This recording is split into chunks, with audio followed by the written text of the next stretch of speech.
What if a US president lost an election but refused to leave office? Could they actually stay in power? Would the military back them up? And what does the Constitution say happens next?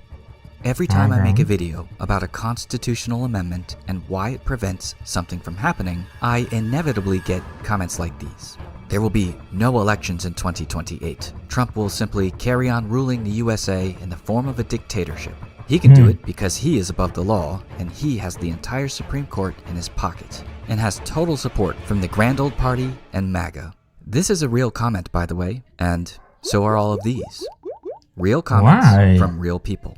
So I'm saying enough is enough. We're answering this right now. Today, we're breaking down what would really happen if a sitting president tried to hold on to power illegally. What? And before one half of America jumps down my throat, I will preface all of this video by saying our current president has already stepped down once before in 2020. If he did it then, why are you so worried about him not doing it this time? See, I got you Republicans. But for educational purposes, let's just call this an exercise in theoretical civics. Anyways, why are other people called Republicans and other people are called Democrats? Yeah, because I hear this thing, Republicans, Democrats. Like, what do they generally believe in? Like, what do Republicans generally believe in and what do Democrats generally? Because in the US, there are two parties, right? Yeah. The Democrats and the Republicans. So, like, what do Democrats generally believe and what do Republicans generally believe? Because I know they're just two political parties and they're always on the opposite end of stuff like that. But anyways, I hope this is not a political video. Educational purposes, let's just call this an exercise in theoretical civics, break it all down, and set the record straight. And if this is your first time, I am honored. Over to my left is my lady, Hekla, and say hi to the nice people. Hi, nice people. And today we're checking out what would happen if a United States president refused to leave office. Child. This is horrible. We like to know because we have had a single president for the past 43 years. One president. And he has never lost an election in court. And so we have been under that. He's 92. By the time he's done with his term of office, he'll be 99. Close to 100. Almost 100. Yeah. Jeez. That is interesting. So for us, we like to know what will happen in other countries.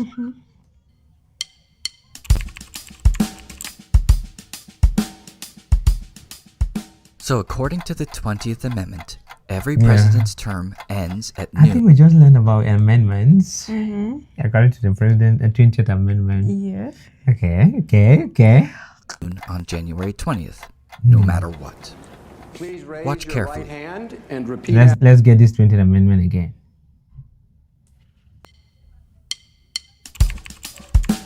Yeah. So according to the 20th Amendment, every president's term ends at noon on January 20th, no matter what. Please raise Watch your carefully. right hand and repeat after me. I, Joseph Robinette Biden Jr., do solemnly swear I, Joseph Robinette Biden Jr., do solemnly swear that I will faithfully execute. You see, this moment isn't symbolic, it's legal. Even if a president refused to concede or barricaded themselves in the Oval Office, the instant the clock strikes noon, their authority vanishes and the new guy assumes command. Here's a look at the actual wording of the 20th Amendment. Section 1. The terms of the president and the vice president shall end at noon on the 20th day of January. At that exact second, the new president automatically gains power. There's no pause, no gap, no what-if clause. The old president becomes a private citizen, and any attempt to act as president would be hilarious. I mean illegal. That would be like you were... But why does he keep using the Donald Trump's picture though? Use other presidents. In fact, the link to the original video is in the description. Can go check it out. Yeah. citizen, and any attempt to act as president would be hilarious. I mean illegal. That would be like you or me, private citizens, attempting to act as president. Nobody would follow our commands. But even before Inauguration Day, things are happening to ensure a president will step down. Congress certifies the election by counting the electoral votes on January 6. While this date is not set in the Constitution itself, it is under federal law, primarily the Electoral Count Act of 1887 and its modern update, the Electoral Count Reform and Presidential Transition Improvement Act of 2022. The date of the meeting to count electoral votes and the procedural rules, like how objections are made, are spelled out. Now, the power to count up the votes is in the Constitution, and it's added in the 12th Amendment. The President of the Senate shall, in the presence of the Senate and House of Representatives, open all the certificates, and the votes shall then be counted. That means Congress is constitutionally required to meet in joint session and count electoral votes, and that count is final. Now, the losing president can dispute it, right? They can go to court, but once the results are certified in the courts and it's found that the incumbent president has lost, there's no legal path to stay in power. Okay, let's get back to the theoreticals because I know you're thinking the president could just ignore this process altogether. So once But if they found out in court and everything is considered correct, what if after a few months they find out that another evidence had not been brought up and now the evidence is so compelling that they find out there was fraud a few months ago? Are they going to reinstate the former president? I think with the American, they can reinstate. Yeah, I think it's possible. Not like ours that. No, we don't even have to really give a reinstate. shit. We don't have to reinstate, right? Yeah, we don't have to reinstate. We just have a president, an ancestor. Congress certifies the vote, it has fulfilled its constitutional duty. If the outgoing president refuses to step down, Congress can actually do a few things. They can pass a concurrent resolution affirming the legitimacy of the new president. This doesn't do anything more than write it down on paper, but it's a thing they can do. They can also summon an oversight hearing or direct federal agencies to act according to law. And finally, in an extreme case, they could consider impeachment or referral for criminal prosecution if all of this is happening before noon on January 20th. If the president said, "I will not leave, you're going to have to drag me out of here," and Congress believed it, then they could think about this scenario. Now, Congress's power is declarative and legitimizing. While it might not seem like much, they establish who the lawful president is, setting the foundation for every other branch to act. Speaking of, courts can do a few things as well in this situation. They can issue orders confirming that the ex-president has no legal authority, and if the ex-president defies these rulings, the courts can then direct federal marshals to enforce them. Remember, courts are not in charge of removing someone physically, but their rulings authorize enforcement actions. Okay, the other two branches might oppose a president not giving up power, but what about the executive branch itself and all of these departments that work directly under it? This is the branch that seems most likely to align with the president and stay loyal, even in the face of constitutional illegality. Let's start with the bodyguards. The Secret Service has one of the most important jobs on January 20th. At noon, their chain of command instantly switches to the new president. The team that is protecting the outgoing president now serves as a former president detail, not as guards of the Oval Office. This is a pretty big distinction. Now, when everything is normal, the schedule goes like this. The outgoing president and family typically leave the White House around 8 to 10 a.m. for a farewell event. The incoming president arrives at around 11 a.m. for the inauguration. The White House staff, with coordination from the Secret Service, military office, and White House residence team, quietly switch over security credentials, access codes, and communication systems. By noon, the White House is considered the secured residence of the new president. The outgoing president no longer has authorized access, even if they try to return that afternoon. But here's where things get interesting. If the outgoing president refuses to leave, then the agents assigned to the outgoing president, remember them, the ones that are now serving as a former president detail, they also lose White House access privileges at noon. In fact, they lose access to everything, including Air Force One and classified areas. And the smaller things, like their call signs, vehicles, and clearance levels are all changed or revoked by the afternoon. The new president's detail, in coordination with the White House security branch, would secure the grounds. And at that point, the outgoing president is legally a private citizen, and if they remain in the White House, they are trespassing on federal property. The Secret Service... This is very automatic. Oh my God, I just love the system. It's so amazing. so I had no organized. idea. Wow.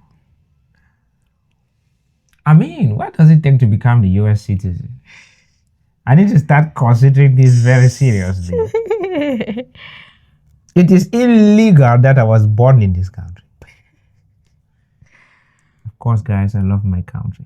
I'm just not proud of my country because of the things they do. So I know you Americans, you have other issues with your own country. We know, but I hope you never come to this country to experience the kind of a things. bit of what we are going through. It's not like I hope you never come. I hope you come and see. I hope you come, please. Please come and see so you can really love your country. What? That means even voluntarily, the system does not allow somebody to say by force, I'm going to stick around here. Yeah. So you are automatically locked out, even if you're in. Point. The outgoing president is legally a private citizen, and if they remain in the White House, they are trespassing on federal property. The Secret Service, whose job it is to secure that property, could then escort them out, using lawful, measured force if necessary. And no, it would not look like a dramatic arrest. It would likely be handled quietly, with coordination from the Secret Service Director, the White House Chief of Staff, and the Department of Justice. Right? The goal is to remove the individual peacefully and discreetly, and please, sir, don't embarrass yourself any further. And in case you were wondering, the outgoing president keeps Secret Service protection for life as a private citizen, unless they decline it. Only one comes to mind right now, and that was Nixon. There are, of course, other protections that change besides Secret Service bodyguards. Immediately after noon, several automated systems are triggered. I don't know if it's Gerald Ford who came before Nixon. I think he came after Nixon because he was the vice president. Because I think this is a US president that actually resigned because of a scandal. Yeah, he actually resigned. Resigned. Richard Nixon. The people are ruling for 43 years. Somebody's resigning within the space of 4 years. Yeah, in the US, you will resign whether you love it or not. Immediately after noon, several automated systems are triggered. Access codes for doors, elevators, and communication devices are reset. Radio call signs for the president's protective team are reassigned to the new code name. For example, code name of Lancer will now be updated for the new president to be Eagle. The actual names are classified. Perimeter Control Authority transfers to the new protective detail. These are the dudes on the outside of the building. If you've ever been to the White House, you see these guys walking the grounds inside and just outside of the fence. Classified communication lines like the hotlines in the Situation Room systems reroute to the new president's command structure. So again, even if the outgoing president had stayed put, the systems would no longer recognize him. And there are other teams involved in this handoff as well. This handoff event is known as a National Special Security Event, or NSSE, which is the highest level of coordinated federal security and includes partners like the Department of Homeland Security, the FBI, Capitol Police, Department of Defense, and the Metropolitan Police Department. Now, during an NSSE, all these agencies answer to a unified command center. That means any potential standoff or crisis is handled through joint coordination with clear rules of engagement and communication lines. This is not something that the Secret Service could say, hey everyone, just sit this out, we got this. The FBI, Capitol Police, Department of Defense, they're all going to be on the scene trying to figure out what to do. And every 4 years, the Secret Service actually rehearses this transition of power to the minute, including contingencies for medical emergencies, security breaches, and yes, refusal to leave scenarios. Look at this group here. Look at them. They don't improvise or draw plays out in the dirt during the transfer of power. They follow a written presidential transition protection plan reviewed by the Department of Homeland Security, the Department of Justice, and the National Security Council. They have one standing rule, and it's very simple. Protection follows authority. Once the lawful authority changes, as it says in the Constitution, so does the protection. It's one of the clearest examples of how the United States institutions follow law, not loyalty. Wow. This is just amazing. I tell you. It's just America. This is so American. I think after this video, I'm going to love the US way more than I've ever done. This is almost too perfect. This is like pure design. So does the protection. It's one of the clearest examples of how the United States institutions follow law, not loyalty. Military's rule. Okay, and I see you back there. Yes, you. I'm sure you're thinking right now. Yeah, because in our country, I think the president is really backed by the military. If you go to the street, you will be killed. Right? Yes. So, well, let's see what the military will do about it. And I see you back there. Yes, you. I'm sure you're thinking right now. Me? But what if the president has the army in his back pocket? They can overpower all of these agencies combined. Well, the U.S. military swears an oath to the Constitution, not to any individual. Here it is in black and white. I, your name, do solemnly swear that I will support and defend the Constitution of the United States against all enemies, foreign and domestic, that I will bear true faith and allegiance to the same, and that I will obey the orders of the President of the United States and the orders of the officers appointed over me according to regulations and the Uniform Code of Military Justice. So help me God. And it was really weird, but as I was reading that on mic, I had my hand up for some reason. And by the way, if you, the watcher of this video, have taken this oath, I'd just like to take a moment with all of the other watchers of this video to thank you for your service. Yeah. Thank you for your service, sir. Thank you. Thank you so much. If you are a veteran or a current serving member, we would like to, in concurrence with this video producer, say thank you for your service. Thank you, sir. Thank you, ma'am.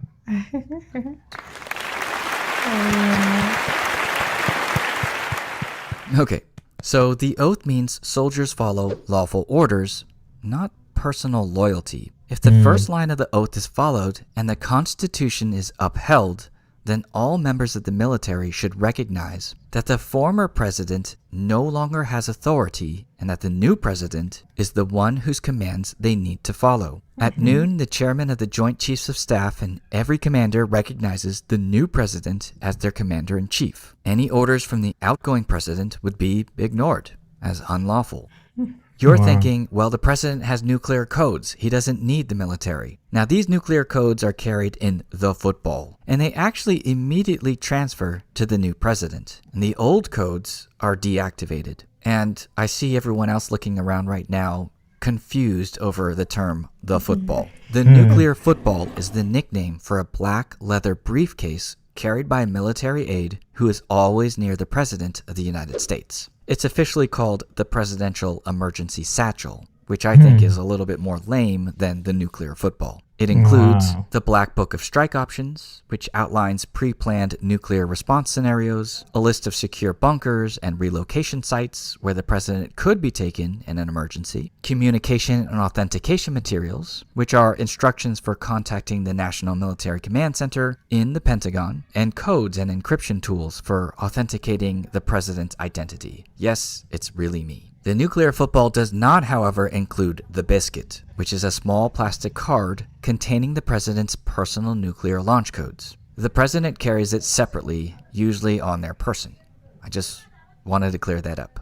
It seems like in this emergency doomsday scenario black bag, you should also pack snacks, but that's just me. Okay, everyone, when we say the codes are automatically changed, this is one of the things we're referring to. The codes in the president's pocket on the biscuit become invalid. Let's see, have we left anyone out? Okay, the White House itself, the building, it rejects the old president almost immediately. Behind the scenes, the transition is surprisingly mechanical. Passwords are reset, access cards stop working, government computers automatically revoke the old president's credentials, and even the phone lines are rerouted. Within minutes, the new administration takes full control of communications, intelligence briefings, and the residence itself. The outgoing president's things? Yeah, they're packed and delivered elsewhere.